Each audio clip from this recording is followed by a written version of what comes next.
డబ్బు, అనారోగ్యం, ఉద్యోగం, వ్యాపారం, అప్పులతో బాధపడుతున్నారా? మీకోసమే లాంచ్ యువర్ ఫ్యూచర్ ప్రోగ్రామ్.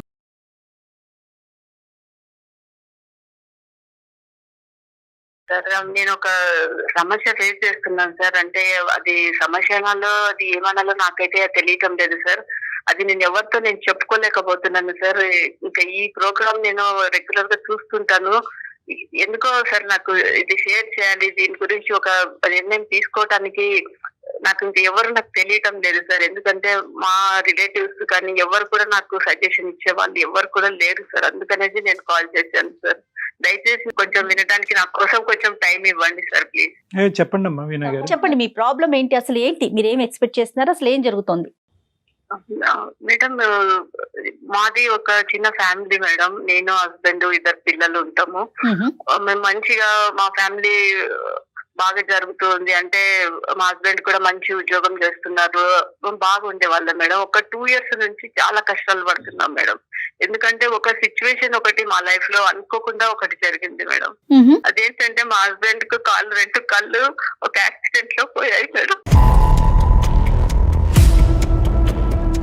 అప్పుడు ఆ 2 years నుంచి ఆయన బెడ్ లోనే ఉన్నారు మేడం. ఆయనకు సరిగా ట్రీట్మెంట్ కూడా ఇప్పించలేకపోతున్నారు మేడం. ఎందుకంటే మేము ఫైనాన్షియల్లీ చాలా ఒక దిగజారిపోయిన స్థితిలో ఉన్నాం మేడం. ఎందుకంటే ఆయన మాత్రం సంపాదిస్తున్నారు. ఇప్పుడు సడన్ గా ఆయనకి ఇలా జరిగింది కదా, ఆయన బెడ్ లో ఉన్నారు.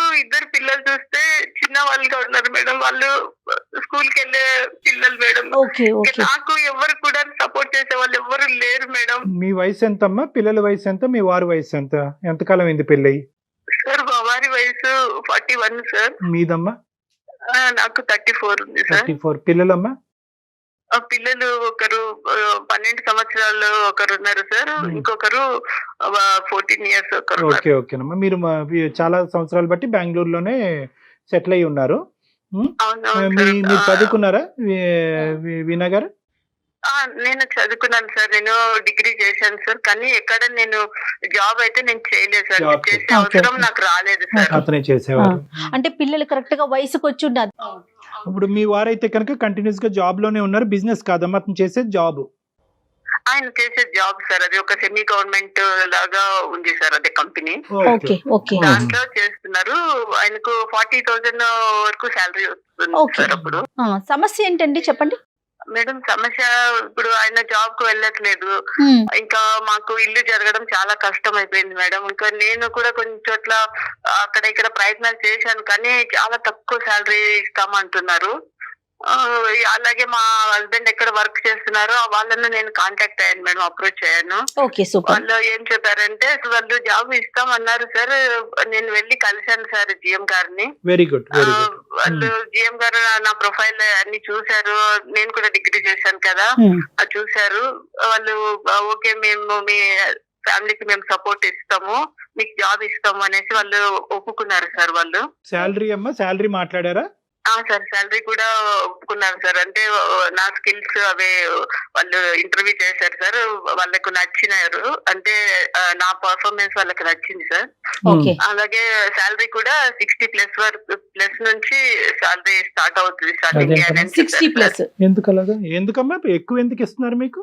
అంటే సార్ నేను వాళ్ళ కంపెనీకి నేను వర్క్ చేయడానికి కొన్ని నా దగ్గర ఎక్స్ట్రా స్కిల్స్ ఉన్నాయి సార్. సో మీ చదువు మీకు ప్లస్ అయింది అనుకోవాలి, అంతే కదా? అది అనుకోకుండా ప్లస్ అయింది మేడం. అందుకనేసి వాళ్ళకు ఎలాంటి క్యాండిడేట్ కావాలో అలాంటి ఒక క్యాండిడేట్ గా నేను దొరికానని వాళ్ళు హ్యాపీ అయ్యారు మేడం. సంతోషం కదా మేడం. చాలా సంతోషంగానే ఉంది, కానీ మేడం వాళ్ళు ఒకటి అడిగారు మేడం. అది ఎలా చెప్పాలో మీకు నాకు తెలియటం లేదు మేడం. వాళ్ళు అంటే ఎవరమ్మా?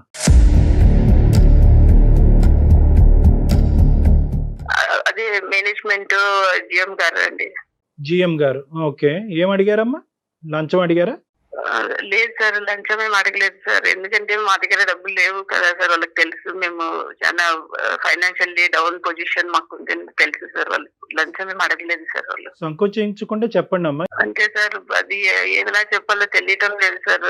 నేను ఏమో సార్, నేను మీకు ఎదురుగా అయితే నేను కనిపించాను కాబట్టి నేను చెప్పాలనేసి అనుకుంటున్నాను. చెప్పండి అమ్మా. మీరు ఏదో పప్పులో కాలేజీకి ముందే చెప్పాలి. ఇలాంటి చెప్పుకుంటేనే ఇలాంటి సమస్యలకు పరిష్కారం. చెప్పండి, మాకు కొంతవరకు అర్థం అవుతుంది, కానీ మీరు విడమర్చి చెప్పండి. అంటే వాళ్ళు నన్ను ఒకటి అడగడానికి ఒకటి అడిగారు సార్.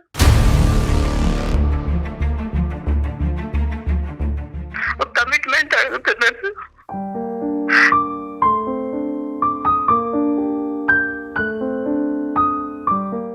అతను మీకు ఇంతకు ముందు పరిచయం ఉందమ్మా? అంటే మీ హస్బెండ్ వర్క్ చేస్తున్నప్పుడు ఎప్పుడన్నా మీరు కనిపించారు అతనికి ఎక్కడన్నా ఫంక్షన్స్ లో కానీ ఏదన్నా?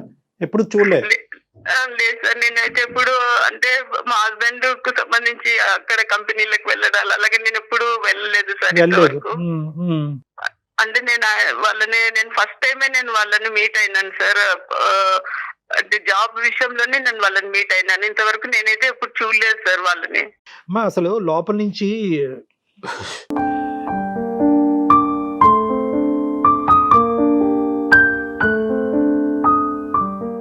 ఒక రగిలిపోతుందమ్మా కోపం. అసలే ఒక బాధలో ఉండి భర్తని ఆల్మోస్ట్ పోగొట్టుకుని అతను మంచం మీద పడి ఉండేటటువంటి ఒక స్త్రీ నుంచి ఒక వ్యక్తి ఇలాంటిది కోరాడు అంటే కనుక నాకేమన్నాలో కూడా అర్థం కావట్లేదమ్మా. కానీ ఫస్ట్ టైమే మీరు కలుస్తూనే ఇది అడిగాడా? నీకు జాబ్ ఇస్తున్నాను కాబట్టి నువ్వు నాకు ఇది చేయాలని డైరెక్ట్ గా అడిగేశాడా?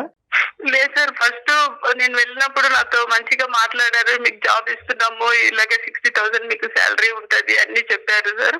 నేను సంతోషంగా నేను ఇంటికి వచ్చేసి మా వారికి పిల్లలకు కూడా చెప్పాను సార్. వాళ్ళు కూడా చాలా హ్యాపీ అయ్యారు సార్. దేవుడు మనల్ని వదలలేదు, మనం ఇంకా హ్యాపీగా ఉంటాము అనేసి చాలా హ్యాపీ అయ్యారు సార్. తర్వాత మళ్ళీ కాల్ వచ్చింది సార్, ఒకసారి వచ్చి మీరు ఆఫీస్ కు కలవండి అనేసి. నేను మళ్ళీ ఆఫీస్ దగ్గరికి వెళ్ళాను సార్. మీ సర్టిఫికేట్ తీసుకొని రండి అన్నారు. తీసుకొని వెళ్ళాను సార్. తీసుకొని వెళ్ళినప్పుడు అప్పుడు ఆ టైంలో ఆయన చెప్పారు, మీకు ఉద్యోగం ఇస్తున్నాము, మళ్ళీ మీరు మమ్మల్ని సంతోష పెట్టరాదని అన్నారు సార్. నాకైతే అర్థం కాలేదు ఏం అడుగుతున్నారు.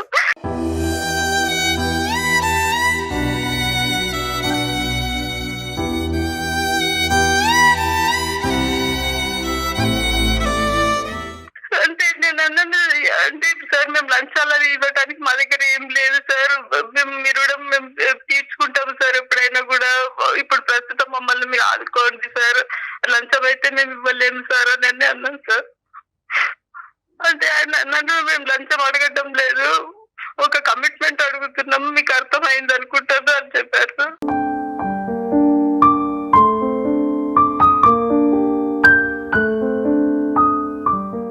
చెప్పులు వేసుకుని వెళ్ళావుగా? అవును సార్. మరి ఎడంకాలు చెప్పు ఎందుకు తీయలేదు? సార్ అది నా పరిస్థితి ఇలా ఉంది, నేను ఏం చేయాలో ఒక కన్ఫ్యూజన్ లో ఉన్నాను సార్. ఏం పరిస్థితి అమ్మా? ఏం పరిస్థితి? అతను అడిగింది ఏంటి, మీరు మాట్లాడేది ఏంటి? మేడం పరిస్థితులు అంటే ఏంటి మేడం? నేను ఒక 2 years నుంచి 2 సంవత్సరాల నుంచి ఎంత కష్టపడుతున్నాను అయ్యుండొచ్చు. ఎవరికి తెలియదు మేడం. నా హస్బెండ్ ట్రీట్మెంట్ ఇవ్వలేకపోతున్నాను, పిల్లలకు సరైన భోజనం పెట్టలేదు, పిల్లలు స్కూల్ ఫీజులు కట్టలేకపోతున్నాను, చాలా బాధపడుతున్నాను మేడం.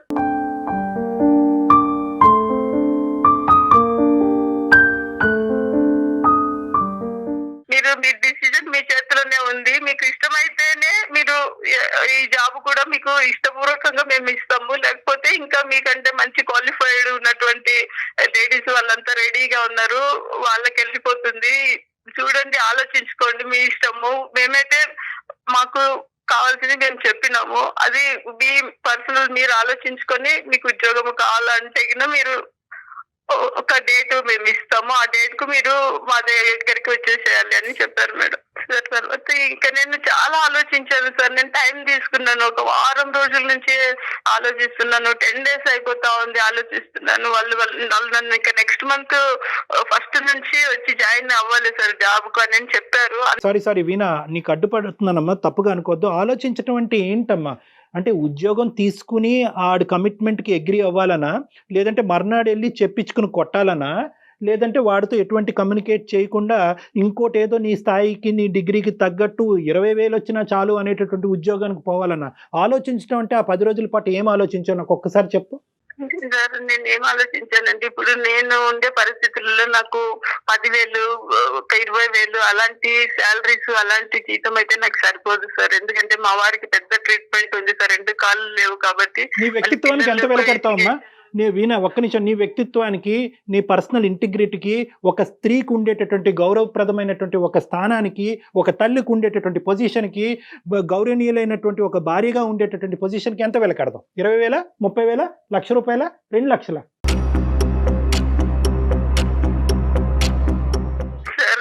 No, sir no. నేను ఇలాగా సార్ నేను ఒక మాట అంటాను సార్, మీరు పెద్దవాళ్ళు సార్, మీకు అన్ని నాలెడ్జ్ ఉంది సార్, మీరు నన్ను తప్పుగా అర్థం పెద్ద చేసుకోవచ్చు చిన్న సార్. కాదు ఇలా నాన్న. చాలా ఇలా జరుగుతున్నాయి సార్. అయితే చాలా మంది నాలాగా చెప్పుకోలేకపోతున్నారు, నేను అయితే చెప్తున్నాను సార్ మీకు. లేదు నాన్న, అంటే నా ఈ రోజు పొజిషన్ ఇలా ఉంది. ఇప్పుడు వీణ 1,00,000 మంది మా దగ్గరికి రాలేదు.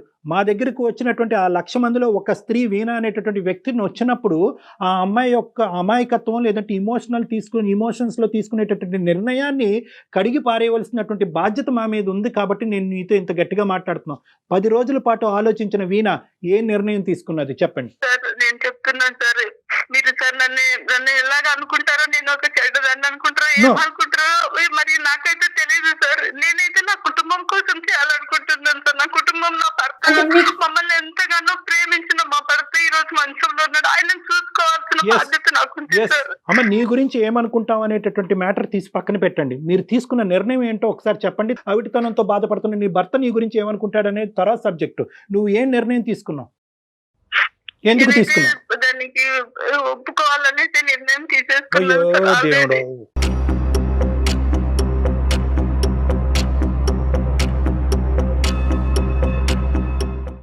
మరి ఇలాంటప్పుడు మరి మాకెందుకు కాల్ చేసావమ్మా వీణా?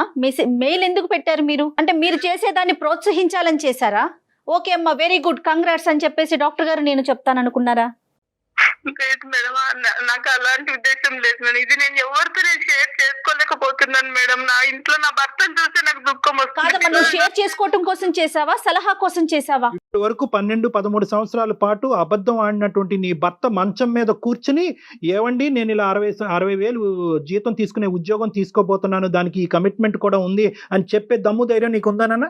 సార్ నేను అలా చెప్పలేను సార్. నేను లైఫ్ లో ఎప్పుడు ఆ మాట అంటే చెప్పలేను నీకు అంత సార్. అంత ధైర్యం లేదు సార్ నీ నాకు. అంతరాత్మకు తెలుసు 60,000 అనేటటువంటిది నీ కుటుంబాన్ని తీసి గట్టెక్కిస్తాదనే నమ్మకం నీకు ఎంత ఉందో, నువ్వు తప్పు చేస్తున్నావు అనేది నీ అంతరాత్మకు తెలుసు. కాబట్టి నీ భర్త కళ్ళల్లోకి చూసి చెప్పలేనటువంటి దుర్భర పరిస్థితిలో నువ్వు ఉన్నావు వీణా. ఒక్కసారి దాన్ని తట్టు. బయట సూపర్ఫిషియల్ గా మాట్లాడేటటువంటి కనిపించేటటువంటి ఈ బాధలను కాదు, లోపల ఉండేటటువంటి అంతరాత్మ ఈ రోజు కాదు రేపు అడుగుతుంది ప్రశ్నలు, నిన్ను చంపేస్తుంది, ప్రశ్నలతో చంపేస్తుంది నీ అంతరాత్మ. రేపొద్దు నిన్ను పడుకోనివ్వదు, తెన్నివ్వదు, ఒక తల్లి పాత్రలో ఒక భార్య పాత్రలో కూర్చునే స్థానాన్ని నీకివ్వదు. కోల్పోతావమ్మా. నీ వైపు నీ అంతరాత్మ పదే పదే వేలెత్తి చూపెట్టి మూర్ఖురాలా ఎంత పిచ్చి పని చేసావు అనేటటువంటిది ఒక భాష వాడుతుంది. అది తట్టుకునే దమ్ము ధైర్యం నీకు ఉందో లేదో ఒక్కసారి ఆలోచించుకో. సార్ చాలా ఆలోచించాను సార్. రాత్రి మొదలు నేను ఇదే ఆలోచించాను సార్. నేను ఏం చేస్తున్నాను ఈ 10 రోజులు నాకు తెలియలేదు సార్. ఈ 2 సంవత్సరాల పాటు ఇల్లు ఎలా గడిచింది? సార్ చాలా ఘోరంగా గడిచింది సార్. ఎక్కడెక్కడో అప్పులు తీసుకున్నాం సార్. ఆ అప్పుల వాళ్ళకి ఇప్పుడు అప్పులు కూడా కట్టలేని స్థితిలో ఉన్నాము. వాళ్ళు వచ్చి ఒకటే గొడవలు చేస్తున్నారు Desperate సార్. situation లో ఇంకా దీనికోసమే depression సార్ వచ్చేసి. నాకు కేవలం నా శరీరాన్ని నేను చూసుకోవడం లేదు సార్. నా శరీరం మలినం అయిపోతుంది. నా ఫ్యామిలీ ముఖం చూసి నేను ఇట్లా చేస్తున్నాను సార్.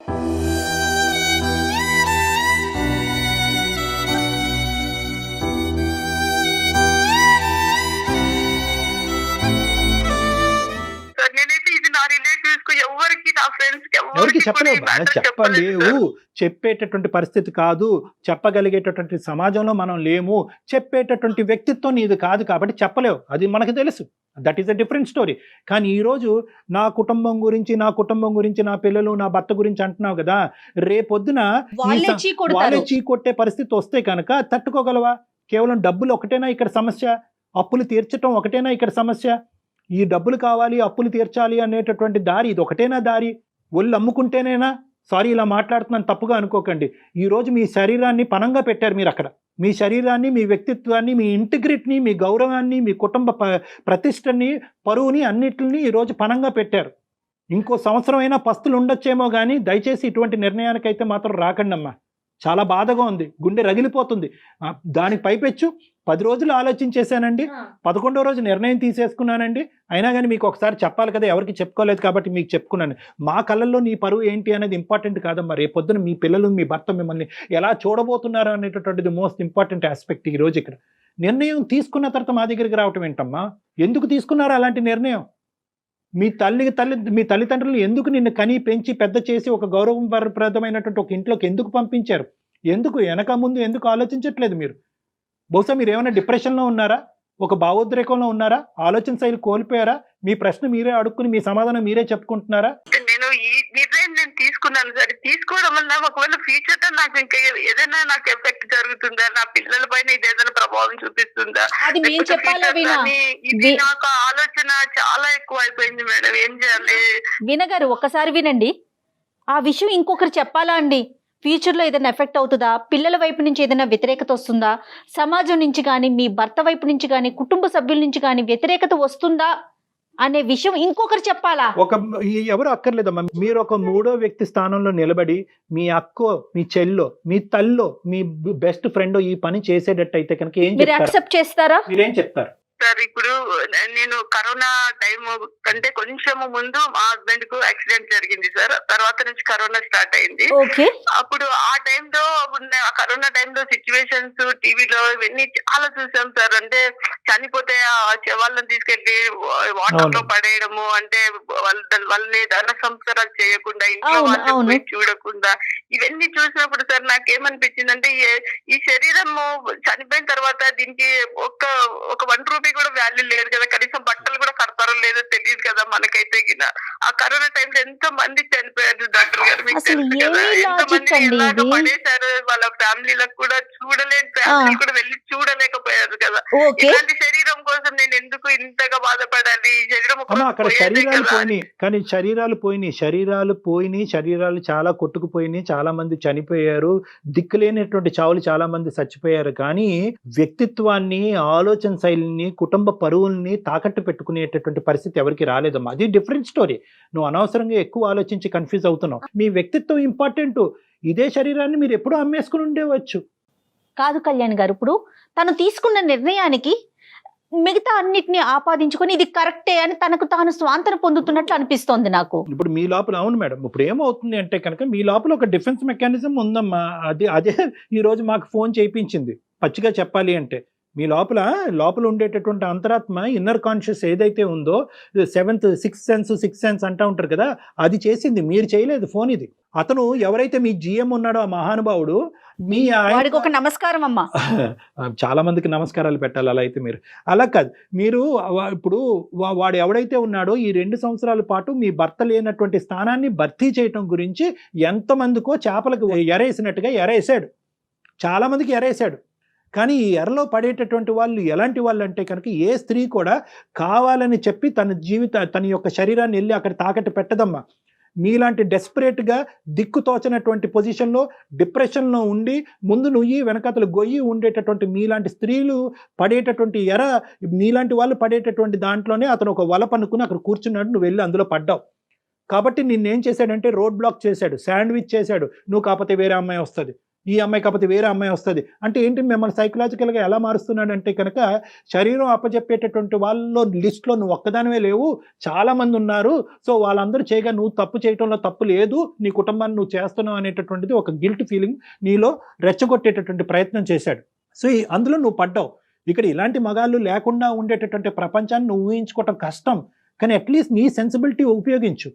ఈ 60,000 వస్తున్నాయి, ఫైనాన్షియల్గా నా కుటుంబం సేఫ్ గార్డ్ అవుతుంది, పిల్లల ఫీజులు కడతాను, భర్తను చూసుకోగలను అనేటటువంటిది ఒక పరిధి. ఇది కాపాడుకున్న తర్వాత ఇంకా జీవితంలో విలువైనటువంటి ఇంకో పెద్ద అంశం ఏదన్నా పోతుందా అనేటటువంటి ఆలోచనతో ఒక్క అడుగు ముందుకేసి ఆలోచించమని చెప్తున్నాను, నేను విన్నపించుకుంటున్నాను. వీణా, మీరు తీసేసుకున్న నిర్ణయానికి రకరకాల కారణాలని ఆపాదించుకుంటున్నారు వీణా. మేడం నేను ఒక్కటే చెప్పదలుచుకున్నాను మేడం, నా స్థానంలో వేరే స్త్రీ ఉంటే కింద మేడం ఎప్పుడో ఒక 3 years ముందుగానే ఆయనను వదిలేసి, ఫ్యామిలీని వదిలేసి తన సుఖం తను చూసుకొని వెళ్ళిపోతుంది మేడం. నేనైతే త్యాగం చేసి నా భర్తను కాపాడుకోవాలి, నా బిడ్డను చదివించుకోవాలని చేస్తున్నాను మేడం. నాకు ఎన్నో అప్పులు, బాధలు మేడం. ఎవరు తీరుస్తారు మేడం? అందరు చెప్తారు మేడం, మంచిగా చెప్తారు మేడం. మేడం నేను మిమ్మల్ని తప్పుగా నేను చెప్పటం లేదు మేడం. వేరే వాళ్ళు కూడా ఎవరైనా కూడా నాకు ఇలాగే చెప్తారు మేడం. కానీ వాళ్ళు ఎవరు నా సమస్యలు తీర్చలేరు కదా మేడం. నాకు లైఫ్ లాంగ్ ఎవరు చెయ్యరు కదా మేడం. మీరే ఆలోచించండి. నువ్వు ఏ స్త్రీ గురించి మాట్లాడుతున్నావు నాకు అర్థం కావట్లేదు వీణా. నువ్వు ఏ XYZ స్త్రీ గురించి మాట్లాడుతున్నావు నాకు అర్థం కాలేదు. కానీ ఇటువంటి పరిస్థితుల్లో ఉండే ఏ స్త్రీ అయినా కూడా చాలా మంది స్త్రీలు ఉన్నారు సార్, చాలా మంది ఉన్నారు సార్. అయితే వాళ్ళు బయటికి రాలేకపోతున్నారు సార్, ఇరుక్కుపోయినారు సార్. వాళ్ళ ఫ్యామిలీలో, సొసైటీలో ఇరుక్కుపోయి ఏం చాలా తెలియక బాధపడుతున్నారు సార్. బయట ఇలాంటి షోలలో చెప్పుకోలేరు సార్. నేను ధైర్యం చేసి ముందుకు వచ్చినాను సార్, ఎందుకంటే నాకు మీ సలహా కావాలని తెలుసు సార్. నేను తీసుకొని వచ్చాను సార్. నిజంగా నాకు అనిపించటం లేదు సార్. నాన్న నీ మీద మేము కోప్పడట్లేదు, నీ మీద మేమే కక్ష తీర్చుకోవట్లేదు. నువ్వంటే మాకు ఇప్పటికీ కూడా బాధగా ఉంది. నువ్వు అనుభవించేటటువంటి పరిస్థితుల మీద మాకు సానుభూతిగా ఉంది. నువ్వు ఎక్కడ వెళ్ళి ఆ తప్పు చేసేస్తావు అనేటటువంటి భయంతో ఈరోజు మేము ఇలా ఇమోషనల్గా మాట్లాడుతున్నావు. నీ కనువిప్పు కలగటం గురించి, నీ ఆలోచన శైలిని తట్టి లేపటం గురించి మాట్లాడేటటువంటి ప్రయత్నమే కానీ నీ మీద మాకు ఎటువంటి వ్యతిరేకత లేదు. నువ్వు మాకు చెప్పినందుకు థ్యాంక్ యూ.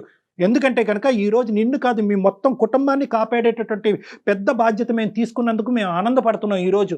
అట్లీస్ట్ ఇక్కడితో నిన్ను కాపాడి నీ కుటుంబాన్ని కాపాడితే కనుక అదే మాకు హ్యాపీనెస్ అమ్మా. అవును అమ్మా, ఒకటి ఈరోజు నన్నెవరు కాపాడతారు అంటే కనుక నీకు ఉండేటటువంటి స్థానంలో నిన్ను ఎవరు కాపాడరమ్మా. నిన్ను నువ్వే కాపాడుకోవాలి. నీ క్వాలిఫికేషన్ ఉంది, నీకు ఎలిజిబిలిటీ ఉంది. నీ క్వాలిఫికేషన్ చూసి ఆ జిఎం గాడు కళ్ళు బైర్లు గమ్మి నీ 40,000 కాస్త 60,000 చేశాడు. ఇంకో చోట రాదా 40,000 జీతంతో? నీకు ఎన్ని ప్రయత్నాలు చేసావు ఈ 2 సంవత్సరాలతో? ఎన్ని అప్లికేషన్స్ పెట్టావు? ఎన్ని ఇంటర్వ్యూస్ అటెండ్ అయ్యావు? నోమ్మా అమ్మా 10,000 నో తల్లి, నో 10,000. నువ్వు 40,000 ఫిగర్ చూసి ఒకేసారి 60,000 చూసేటప్పటికి నీ కళ్ళు బయర్లు గమని నువ్వు ఏదో ఒక కొత్త ప్రపంచాన్ని చూడటం మొదలు పెట్టావు. ఇదేంటి ఒక లాటరీ టికెట్, ఒక బోనస్ తగిలినట్టుగా నువ్వు ఫీల్ అవుతున్నావు. కాబట్టి నీకు 60 నీకు నీకు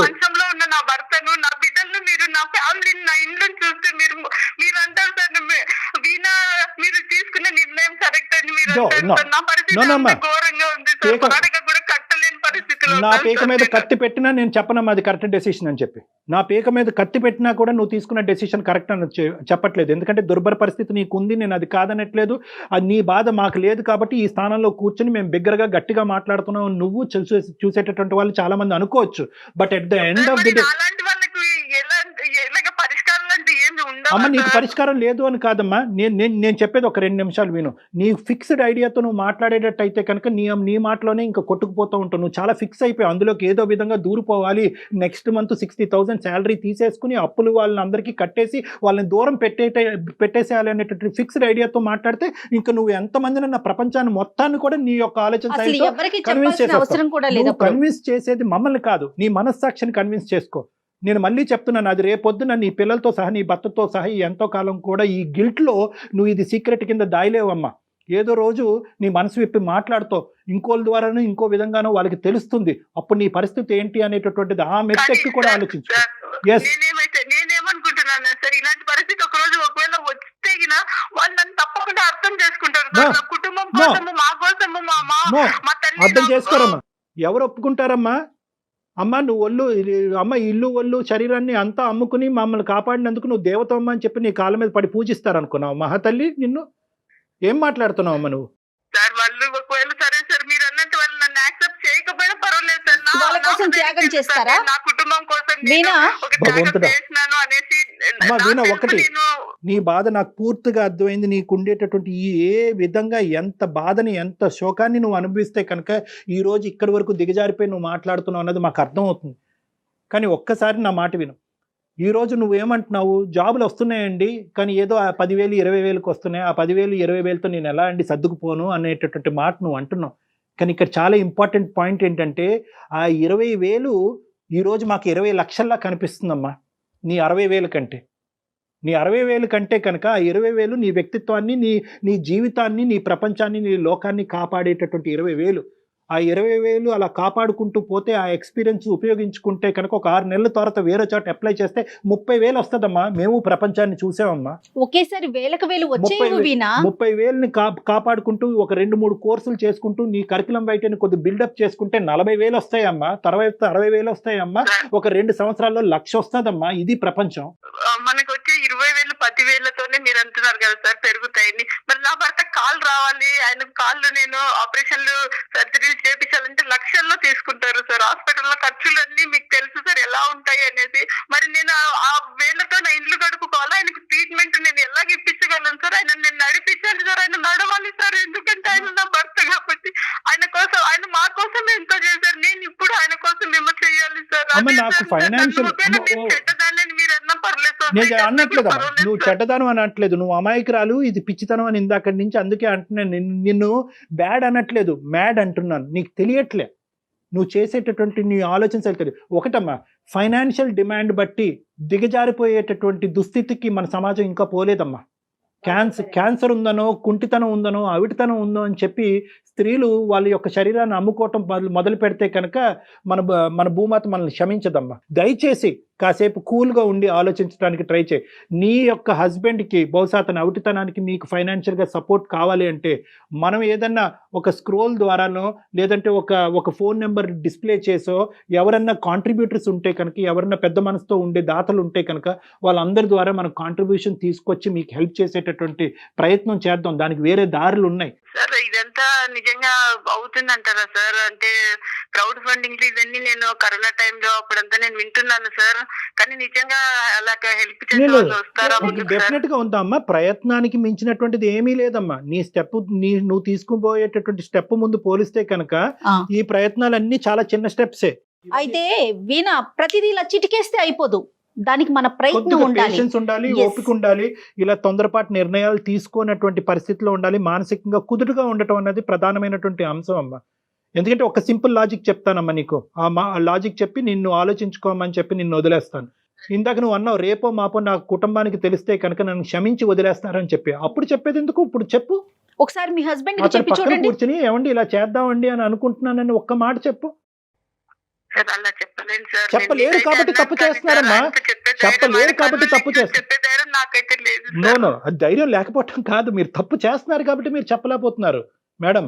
అది నా వేలో రైట్ కావచ్చు, కానీ మా హస్బెండ్ వేలో అది తప్పని ఆయన అనుకోవచ్చు కదా సార్. తప్పని అనుకున్నప్పుడు దట్ స్టోరీ ఎండ్స్ దేర్.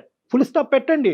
ఎందుకంటే ఇది కుటుంబానికి సంబంధించినటువంటి వ్యవహారం. కేవలం వీణ 100 106 ఏదో విధంగా డబ్బులు తెచ్చేయమని చెప్పి ఎవరు మాట్లాడట్లేదు ఈ రోజు. ఇక్కడ డబ్బులు ఎంత అవసరమో దానికంటే 100 రెట్లు పరువు అనేటటువంటిది అవసరం అని భావించే కుటుంబం ఇది. అది మర్చిపోవద్దు. Go for salary. నేను చెప్పినటువంటి ప్రిన్సిపల్ తక్కువ శాలరీ అన్న స్టార్ట్ చేయండి అమ్మా. కోర్సెస్ డెవలప్ చేసుకోండి, కరికులం బయట బిల్డ్ చేసుకోండి, మళ్ళీ రీఅప్లై చేసుకోండి. విపరీతంగా పెరిగిందమ్మా ప్రైవేట్ ఎంప్లాయ్మెంట్, భయంకరంగా పెరిగింది. గవర్నమెంట్ జాబ్స్ వస్తున్నాయో లేదో నాకైతే తెలియదు, కానీ ఎంప్లాయ్మెంట్ ఆపర్చునిటీస్ బాగా పెరిగినాయి. పోస్ట్ కోవిడ్ అంతా నాశనం అయిపోద్ది అనుకున్నారు ప్రపంచం అంతా. ఆపర్చునిటీస్ పెరిగినాయి, నిరుద్యోగం అనేది తగ్గింది ప్రైవేట్గా. కానీ ఎటొచ్చి ఏంటంటే స్టార్ట్లో గోస్లో ఒకేసారి నాకు అప్పులు ఎక్కువ ఉన్నాయి కాబట్టి ₹1,00,000 జీతం కావాలి అంటే అవ్వదు. 20,000 సంపాదించండి, కొద్దిగా అప్పులు తీర్చండి, 30,000 సంపాదించండి, అక్కడ అప్పులు తీర్చండి. ఏమైనా ప్రైవేట్ అప్పులు ఉంటే కనుక ఈ పే స్లిప్స్తో వెళ్ళి ఏదైనా ఒక బ్యాంక్ లోన్ తీసుకుని ఆ బ్యాంక్ లోన్ ద్వారా ఫస్ట్ ఈ ప్రైవేట్ లోన్స్ ఇష్టానుసారం వడ్డీలు వసూలు చేసి ఈ ప్రైవేట్ లోన్స్ క్లియర్ చేసుకోండి. ఈ విధంగా ఆలోచించండి. లేదంటే నా దగ్గరకు రండి, వచ్చి ఒకసారి మాట్లాడుకుందాం.